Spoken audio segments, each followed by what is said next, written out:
शैक्षिक सम्मेलन किन मांगों को लेकर के हो रहा है? सर, आज हकीकत के अंदर जो 20 जनवरी को विद्याधर नगर स्टेडियम के अंदर हमारा निजी स्कूलों का एक संगठन है, स्कूल शिक्षा परिवार जी। इसकी तरफ से हम विद्याधर नगर के अंदर लगभग स्कूल संचालक और उनमें कार्य करने वाले कर्मचारी इकट्ठा हो रहे हैं जी। और इस कार्यक्रम का उद्देश्य हमारा शैक्षिक सम्मेलन तो है ही है। जो नवगठित जो सरकार है उस सरकार का हम सम्मान करेंगे जी।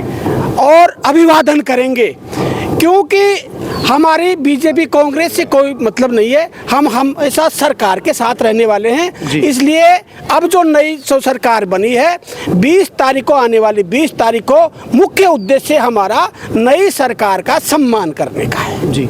इस समय हमारी सरकार से कोई मांग नहीं है सर। मांग तो हम बाद में रखेंगे, जो भी हमको पीड़ा है वो बाकायदे सरकार को बताएंगे। लेकिन इस समय हमारा मुख्य उद्देश्य सरकार का सम्मान करना है, दिल से सम्मान करना है। क्योंकि अब के वाली जो सरकार है वो नेताओं की सरकार न हो करके कार्यकर्ताओं की सरकार है। कार्यकर्ताओं इसके अंदर क्या नाम से मंत्री बनेंगे, कार्यकर्ता इसके अंदर मुख्यमंत्री बने हैं। तो ये कार्यकर्ताओं की सरकार है, इसलिए विशेष दिल से इस सरकार का हम स्वागत करना चाहते हैं, जिसके अंदर हमने मुख्यमंत्री महोदय से भी आग्रह किया है और मंत्री महोदय से भी आग्रह कर रहे हैं।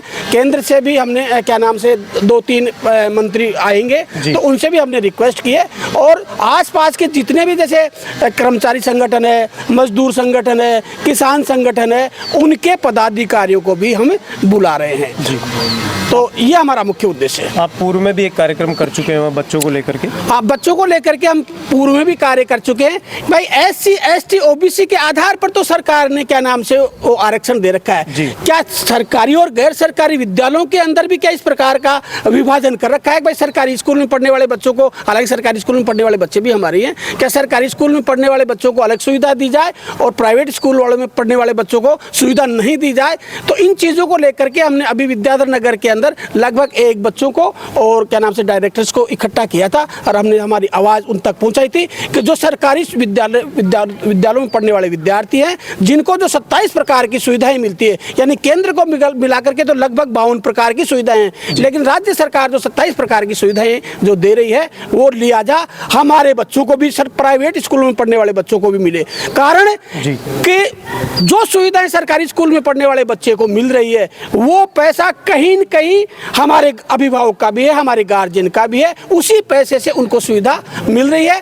तो अगर उस पैसे से अगर उनको सुविधा मिल रही है तो क्यों नहीं वो सुविधा भी हमारे प्राइवेट स्कूल में पढ़ने वाले विद्यार्थियों को भी मिले। ऐसा करके हमने विद्याधर नगर के अंदर अभी गई बार लगभग 1 लाख के लगभग बच्चे इकट्ठे किए थे जी। श्रवण बोरा व्यक्तिगत रूप से बहुत बुलंद आवाज है, इस बार कितनी बुलंदी की उम्मीद कर सकते हैं प्राइवेट स्कूल से? संख्या के बल के बारे में तो मैं कहता हूं सर, इस बार लोगों में जोश है और सरकार के प्रति पूरी उम्मीद है कि ये अच्छी सरकार है और क्या नाम से छोटे से छोटे हर तबके की आवाज़ सुनने वाली सरकार है।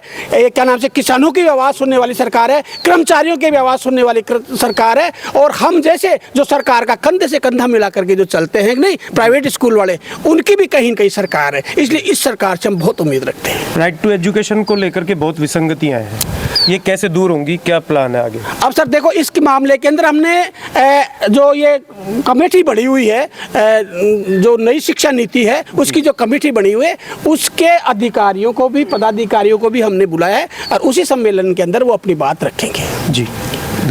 Thank you sir. Shravan Bora, प्रदेश महासचिव स्कूल शिक्षा परिवार।